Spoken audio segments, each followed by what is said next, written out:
राधे राधे दोस्तों, आप सभी को जय एकादशी की हार्दिक शुभकामनाएं। इस बार की जय एकादशी पड़ रही है 20 फरवरी को। यह एकादशी काफ़ी फलदायक होती है।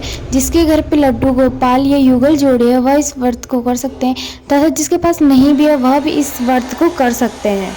तो आज मैं आपको जय एकादशी की व्रत की कथा सुनाने जा रही हूँ, कृपया ध्यान से सुनिए। पांडुनंदन युधिष्ठिर ने कहा, हे भगवान, आप समस्त जगत के सृष्टिकर्ता ब्रह्मा, पालक विष्णु तथा नाशक शंकर हो। आपकी जय हो, जय हो, जय हो। हे भगवान, अब आप कृपा कर इसी माह की शुक्ल पक्ष वाली एकादशी का नाम और उसकी कथा का वर्णन कीजिए।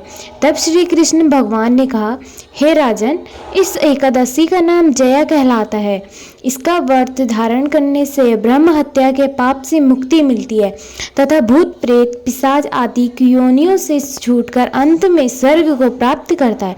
हे युधिष्ठिर, इस विषय पर मैं तुम्हें एक कथा सुनाता हूँ जिसका वर्णन पद्म पुराण में किया गया है। एक समय जब कि इंद्र स्वर्ग लोक में राज्य करता था, तब वह एक दिन अमृत पान कर अप्सराओं के साथ नंदन वन में आकर क्रीड़ा करने लगा। अपनी इच्छा अनुसार अप्सराओं के साथ रमण कर इंद्र उन अप्सराओं के साथ नाच गान में मस्त हो रहा था। वहाँ गंधर्व लोग भी गान कर रहे थे। गंधर्वों में प्रसिद्ध गंधर्व पुष्पदंत गान कर रहा था। चित्रसेन का नाम गंधर्व और उसकी पुत्री मालिना तथा उसकी स्त्री वहाँ आई थी। मालिना का लड़का पुष्पवान और पुष्पवान का लड़का माल्यवान भी वहां उपस्थित थे।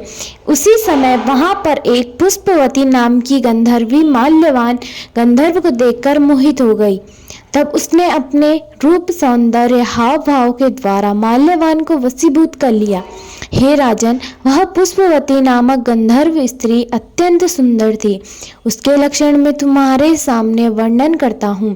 उसका चंद्रमा के समान खिला हुआ मुख था, नेत्र अति विशाल, कानों में सुंदर कुंडल तथा ग्रीवा में सुंदर हार था और स्वर्ण कलश के समान शोभा देने वाले ऊंचे उठे हुए कुंच थे।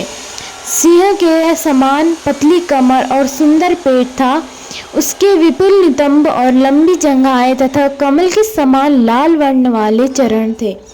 ऐसी अत्यंत सुंदरता को देखकर माल्यवान की पुष्पवती के ऊपर मोहित हो गया। वह दोनों यद्यपि कामदेव के वशीभूत हो रहे थे, किंतु फिर भी वह दोनों सबको दिखाने के लिए गा रहे थे। उनका मन गाने में स्थिर नहीं था, इसलिए वह अशुद्ध गाना गाने लगे।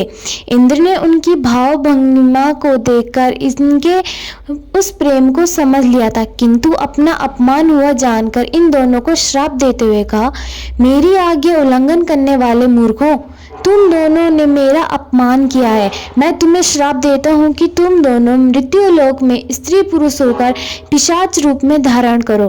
तब वे दोनों इंद्र के श्राप से अत्यंत दुखी हो हिमालय पर्वत पर पिशाच रूप धारण कर स्त्री पुरुष के माल्यवान ने कहा, हे सुरराज, भगवान विष्णु के प्रभाव तथा जय एकादशी के व्रत के पूर्ण फल से हमारी वह पिशाच योनि देह छूटी है।